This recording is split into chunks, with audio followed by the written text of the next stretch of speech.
Okay, in today's video, we are looking at specific heat capacity.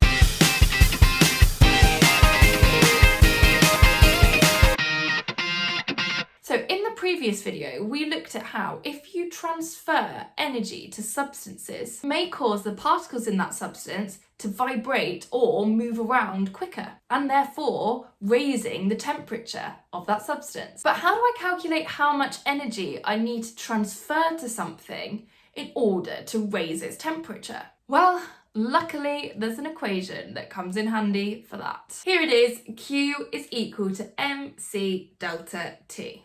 And you can remember this equation by make cup of tea.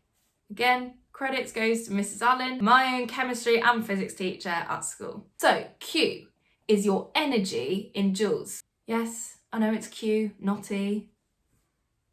Unfortunately, I have literally no power to change that. Equal to M, mass in kilograms, multiplied by C. C actually takes the units joules per kilogram, degrees Celsius, and C is the specific heat capacity. This depends on the substance that you are trying to raise the temperature of. And it tells you how difficult it is going to be to raise the temperature of that substance. So if something has a low value for C, your specific heat capacity, then it's quite easy to raise their temperature. A good example of that would be good thermal conductors, such as metals. Then we have delta T, which stands for change in temperature. So you take the final temperature you would like your substance to be, minus the initial temperature that your substance is at. Okay, now there are two equations. There's this one and the one we're going to look at in the next video. And they are used for different things. This one is all about changing your substance's temperature and does not involve changing the state of it. Okay, let's have a look at an example. How much energy would I need to raise the temperature of 0.3 kilograms of water from 20 degrees to 100 degrees? Specific heat capacity of water is 4,200. Okay, so I use my equation.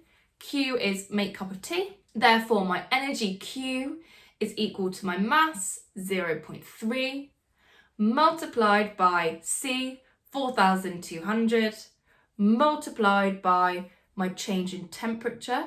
Well, I want to go from 20 degrees to 100 degrees, so that change in temperature will be 80, and that is equal to 100,800 joules. Okay, let's extend this example a bit further.